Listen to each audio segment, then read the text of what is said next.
there, Robert John Hadfield here again from Audiomover, here to talk about some classic vinyl. And the one that we have today, this was pretty cool. This was, when this album came out, there were so many of us that were, hard rock kids, heavy metal kids that just were so excited that we heard about what was coming, and we were so excited that this was coming out because it was a supergroup. And it was Hagar, Sean, Aronson, Shreve. And you can figure out from the first two names, probably know who those two are. It was Sammy Hagar and Neil Sean. And the other two weren't quite as well known. It was Kenny Aronson and Michael Shreve. So, of course, Sammy Hagar was a solo artist at this point. And when this album came out, it was not long after Three Lock Box, and Neil Sean had finished Frontiers. That's what happened. These two guys had finished what were these really massive albums. And for some reason, they got together and started working on some music, and it was clicking. And so they decided to write a bunch of tunes and put out an album. What's kind of interesting about this album, though, is that it wasn't recorded kind of in the traditional way that you would record an album. They didn't go into a studio to record it. They actually rehearsed a bunch. And from what I understand, they played some live shows and then just recorded these live shows and then went into the studio to clean them up and add things. Like most bands that record live shows do that anyway. And so so that's where this came from. So Sammy Hagar, he had played, years earlier in the band Montrose. He was the singer, and then had gone on and had this really pretty successful solo career. Neil Sean, of course, had originally started out in Santana and then went on and formed Journey and had a massively successful career, obviously, with Journey. And, these two were just coming off of two really, really successful records. They started working together, like I said, and then this is what came out of it. The drummer and bassist that they ended up getting, this is pretty interesting. And let's flip it over and we can talk a bit more about who these people are. So this, of course, is Sammy Hagar, just singing in this. And by the way, Sammy Hagar, of course, after this went on and was the singer for Van Halen. And I love Sammy's guitar playing. I think he's actually a fantastic guitar player. And so, but he was such a great singer. He just got put into that position because he really just had this huge, just amazing voice and this great range when he would sing. It was really good.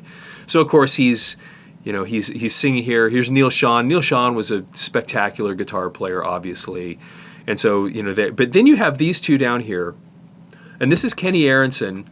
Kenny Aronson was a bass player that had played just with so many different people. I mean, I'm talking about from Bob Dylan to Billy Idol to Rick Derringer he played with for a long time. And I mean, just the list of people that he played with goes on and on. I think he played with Hall & Oates. I mean, he was all over the place. So he was just kind of a really well-known entity. And matter of fact, I want to say I saw Billy Idol back in the 80s on, I can't remember which tour it was, but I'm pretty sure that Kenny Aronson was playing the bass. I remember because he has a very distinct look, especially in the 80s. This was kind of that more kind of fit. I think he even played with Brian Setzer at a point. It kind of would fit in with that type of style.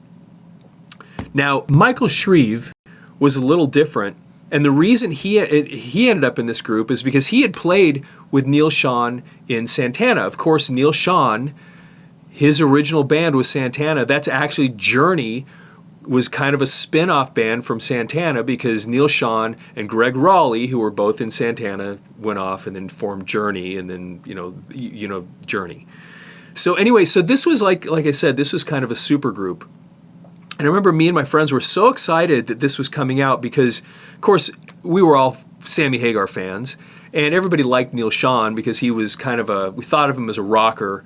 Even though Journey was what Journey was, he had this, he was a powerful guitar player, and we kind of all knew it. So the album, though, I'll be honest with you, I only listened to this a couple of times, but there was one song on here that to me was so good. It kind of made it worth it. And it's his first song on the first side called Top of the Rock. And it had a real simple guitar. That's kind of how the guitar riff went. And then Sammy Hagar comes, I'm taking a lot of lip just to be where I am. And standing on top, top of the rock. I mean, and then Sammy screams, rock. It's pretty cool. It's a really, really cool song. I think the rest of it was a little bit forgettable, except for the first song on side 2, which you'll recognize if it's clear in the camera here. It's Whiter Shade of Pale. And I think most people have heard that song before. It's an old Procol Harum song. And so they redid it. And matter of fact, I was real young at this point, and I originally kind of thought it was their song, and then started, I can't remember where I read it, but it might even be in the track listing where the credits, where the song actually came from. But they did an okay job. It was okay. Sammy's voice, I thought, kind of did it justice, because it's a really cool song. But those were the two, and I think I liked Giza. I thought that one was kind of cool. But, a lot of it other than that, the reason this album is kind of important is just because who was on it. And, these two guys especially were at the top of their career at that point, as far as Journey and Sammy Hagar. Sammy Hagar got bigger and bigger and bigger once he joined Van Halen, obviously. I mean, he was just a monster huge once that happened. So, anyway, so this is and then if you look here, I think somewhere it talks about where it was recorded. This album was recorded live by the Westwood One Mobile Facility, November 9th through 21st, 1983. Additional overdubs at Fantasy Studios, December 1983. Then it was released in 1984. So they had rehearsed for something like a month, and then went and played some shows and recorded a couple of them. Well, it has a couple of dates listed there. November 9th through 21st, so they maybe recorded more than 2, but they recorded a bunch of these sessions. Most professional recordings you hear, it's all done a piece at a time, where you'll record the drums, and then you'll put the bass on top of that, and you'll add the guitars, and one song could take a day or two getting all the parts down. But in a situation like this, they just recorded it all. Probably recorded it onto like a 24-track 2-inch tape machine, and then they would just go into a studio later with that tape machine, or the tape, and then they would do the overdubs and mixes and what have you at that point. So let's take a look on the inside of this. So here's the guys. There's the band right there. And once again, it says it down here, Sammy Hagar vocals. Classic Sammy Hagar outfit right there. He's a red rocker. Then you've got Michael Shreve. Look at that 80s shirt that he's got on. That's so 80s. Then you've got, and boy, Neil Schon too, especially with the little bandana. Neil Schon, and then Kenny Aronson. And you know what? This was actually kind of a disappointing picture, because it looks so bad. They clearly, cut it out, and then made it photo ready over some purple thing. But I mean, look at Sammy's hair. It's like they didn't even try.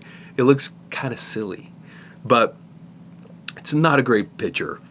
But anyway, they probably, this album in some ways was kind of an afterthought for these guys anyway. It was a hobby. And so I don't know that they took this all that seriously, with the packaging and what have you. But anyway, there's the band. And let's flip this over. And then we have a live shot.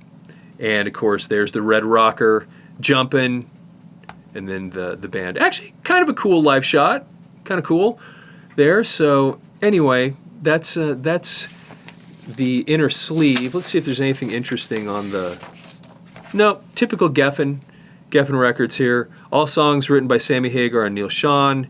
And let's see, that side... Oh, and it's produced by Hagar and Schon too, so the two of them take production credit. Here we go. So Whiter Shade of Pale, and Keith Reed, Gary Brooker, and then it doesn't say Procol Harum, but those must have been the guys in the band that wrote Whiter Shade of Pale. And like I said, Sammy Hagar, I thought he did a pretty good job with that tune. And HSAS, it's a little bit kind of forgotten. If you're into that kind of stuff, if you were paying really close attention to hard rock music back in the 80s, you would remember it, because it was, like I said, it was kind of a big deal to those of us that were really into this stuff. But it just kind of was a passing thing, kind of came and went, and then what's left over is this record and a couple of really cool songs. But Top of the Rock, Standing on Top of the Rocks, that's what it's called, yeah. Top of the Rock was a cool tune, and it's worth, if you haven't listened to it, go bust that out. It's worth hearing. And so, hey, if you like these videos that we make, please like and subscribe to the channel. And also, here at the Audiomover studio, what we do is we take people's old audio and videotapes and convert them to digital. And so if you have some old audio videotapes that you need to change to digital, or you know somebody that does, because you probably do. Most people know several people in their life that are like, man, I really need to do that, get my videotapes converted. Well, that's what we do here. So if you need that done, or if you know somebody that does, go to Audiomover, that's singular, audiomover.com, and you can get an order started there.